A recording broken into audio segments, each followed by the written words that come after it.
Genesis chapter 11. Now the whole earth had one language and the same words. And as people migrated from the east, they found a plain in the land of Shinar and settled there. And they said to one another, Come, let us make bricks and burn them thoroughly. And they had brick for stone and bitumen for mortar.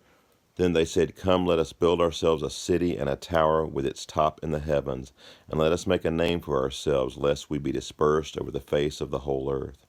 And the Lord came down to see the city and the tower which the children of man had built. And the Lord said, Behold, they are one people, and they have all one language, and this is only the beginning of what they will do. And nothing that they propose to do will now be impossible for them. Come, let us go down and there confuse their language, so that they may not understand one another's speech. So the Lord dispersed them from there over the face of all the earth, and they left off building the city.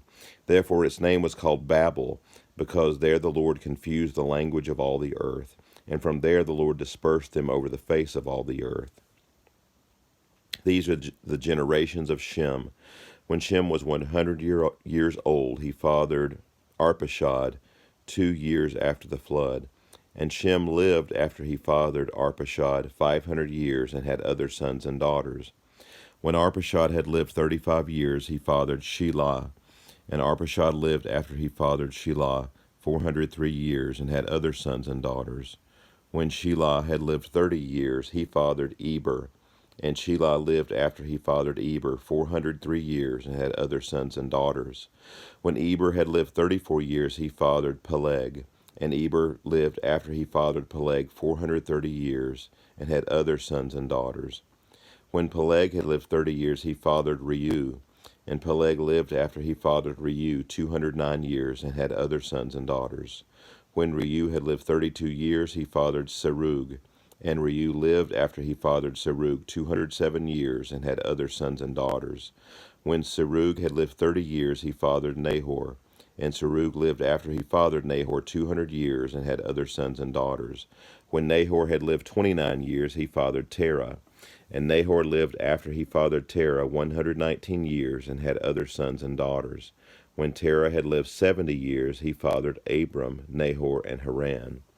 Now these are the generations of Terah. Terah fathered Abram, Nahor, and Haran fathered Lot. Haran lived in the presence of his father Terah in the land of his kindred in Ur of the Chaldeans. And Abram and Nahor took wives.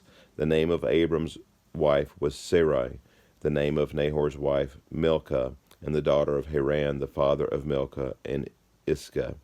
Now Sarah was barren, she had no children. Terah took Abram his son, and Lot the son of Haran, his grandson, and Sarah his daughter-in-law, his son Abram's wife, and they went forth together from Ur of the Chaldeans to go into the land of Canaan. But when they came to Haran, they settled there. The days of Terah were 205 years, and Terah died in Haran. Chapter 12.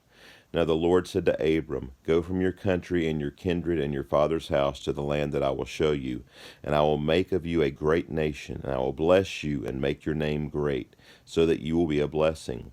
I will bless those who bless you, and him who dishonors you I will curse, and in you all the families of the earth shall be blessed. So Abram went as the Lord had told him, and Lot went with him. Abram was 75 years old when he departed from Haran.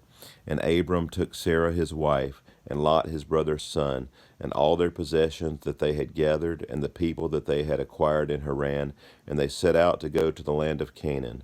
When they came to the land of Canaan, Abram passed through the land to the place at Shechem, to the oak of Moreh. At that time the Canaanites were in the land.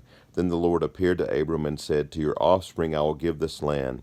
So he built there an altar to the Lord who had appeared to him. From there he moved to the hill country on the east of Bethel and pitched his tent, with Bethel on the west and Ai on the east. And there he built an altar to the Lord and called upon the name of the Lord. And Abram journeyed on, still going toward the Negeb.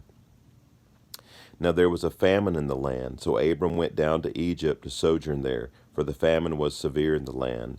When he was about to enter Egypt, he told to Sarah his wife, I know that you are a woman beautiful in appearance, and when the Egyptians see you, they will say, This is his wife. So they will kill me, but they will let you live. Say you are my sister, that it may go well with me because of you, and that my life may be spared for your sake. When Abram entered Egypt, the Egyptians saw that the woman was very beautiful. And when the princes of Pharaoh saw her, they praised her to Pharaoh. And the woman was taken into Pharaoh's house. And for her sake he dealt well with Abram. And he had sheep, oxen, male donkeys, male servants, female donkeys, and camels. But the Lord afflicted Pharaoh and his house with great plagues because of Sarah, Abram's wife. So Pharaoh called Abram and said, What is this you have done to me? Why did you not tell me that she was your wife? Why did you say she is my sister, so that I took her for my wife? Now then, here is your wife. Take her and go. And Pharaoh gave men orders concerning him, and they sent him away with his wife and all that he had. This concludes chapter 13.